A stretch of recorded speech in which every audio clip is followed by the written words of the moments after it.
back to my channel. Today we are at Cotonou, Benin Republic. This is a neighboring country right beside us in Nigeria. It's also a neighboring country with Togo, and also we are at this lovely statue. This is one of the biggest statues in Africa. I'm not sure if it's bigger than the one. I think the one at Senegal is bigger than this, but this is one of the biggest statues and it represents the women of the Amazon. So that's what the statue represents. And right here we are at the major center, which is not far from the port of Cotonou. It's called Cardijon. Let me show you around the beauty of Cotonou. Cotonou is really beautiful, and many Nigerians don't even know about this, and many of you never tend to want to explore the neighboring countries. You don't really need to go far.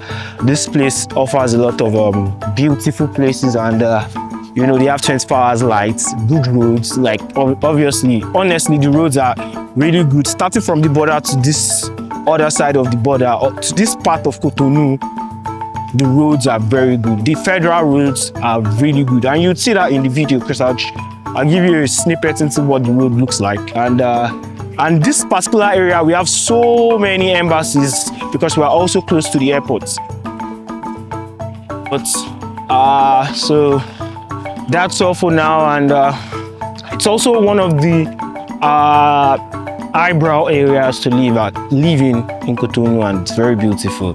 You have the gardens, you have a lot of expatriates, a lot of white people living around this place.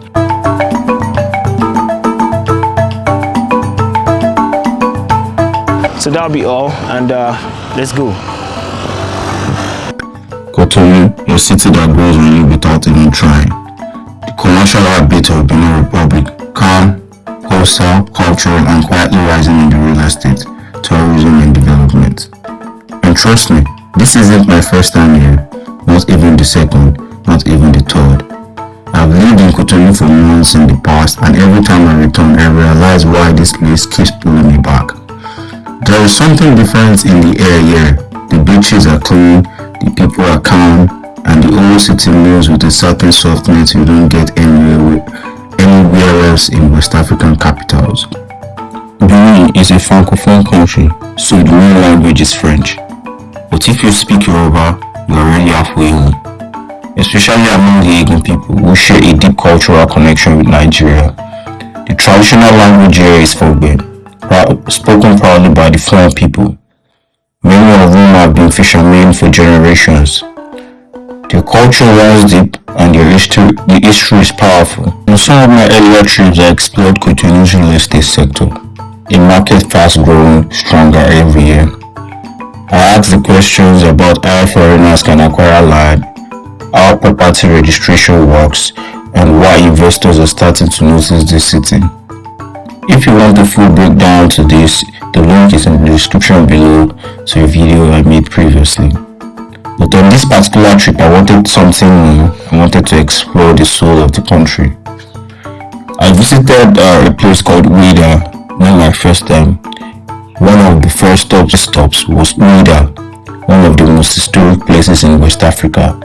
This was one of the key departure points during the transatlantic slave trade. Walking through the routes of no return hits you differently. The silence, the ocean breeze, the memory of millions who pass that same path. It's a place of reflection, a survival culture and strength. From there, I traveled to the island just outside Cotonou, and the name of this island is called the Paradise Island, and this is where something unexpected happened. I witnessed a live voodoo section, a live voodoo ritual. Not the one celebrated annually on January 10th, but a private, authentic ceremony. The drums, the chants, the energy, it was raw, cultural, and deeply spiritual. Voodoo in Benin is nothing like the misconceptions people have.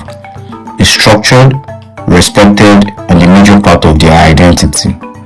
I've added a full description of the voodoo rituals to the video I made previously about it.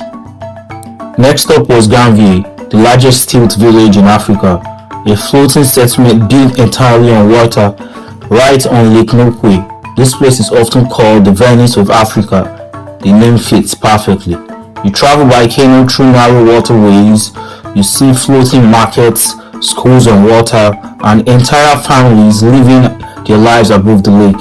It reminded me of Makoko in Lagos, but bigger, older, and far more organized.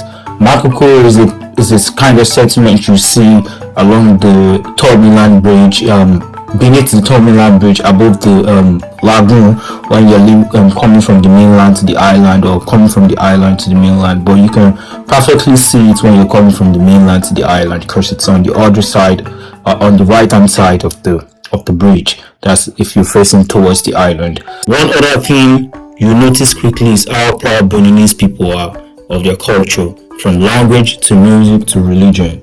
Tradition comes first here. Another thing that stands out is safety.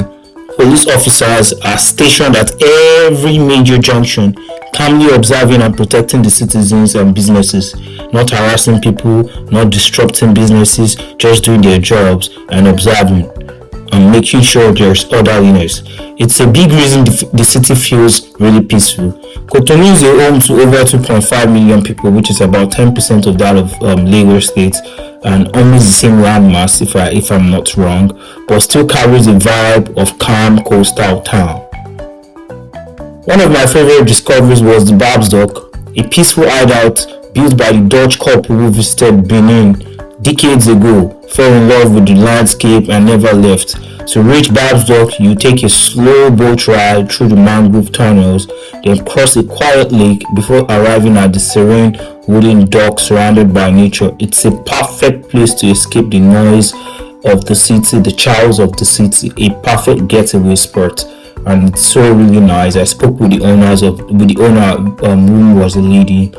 She told me they had been in Benin for about 25 years, and they came from Netherlands. Wasn't Netherlands? They came from, I think, I'm not so sure it was Netherlands. She spoke about, and they fell in love with the space, and they decided to start up this. And today, 25 years later, we have Bab's Dock, where everyone who comes to Benin goes to visit for. On my next visit, I want to dive deeper into Beninese food, the local dishes, the seafood, their spices. I haven't even scratched the surface yet. And if there's one thing I've learned, it's that food is the window into the heart of any culture. Cotonou is a city that stays with you, a place where the tradition and modern development live side by side, a place where the past is remembered but the future is already happening. Every visit shows me something new, and that's why I always return.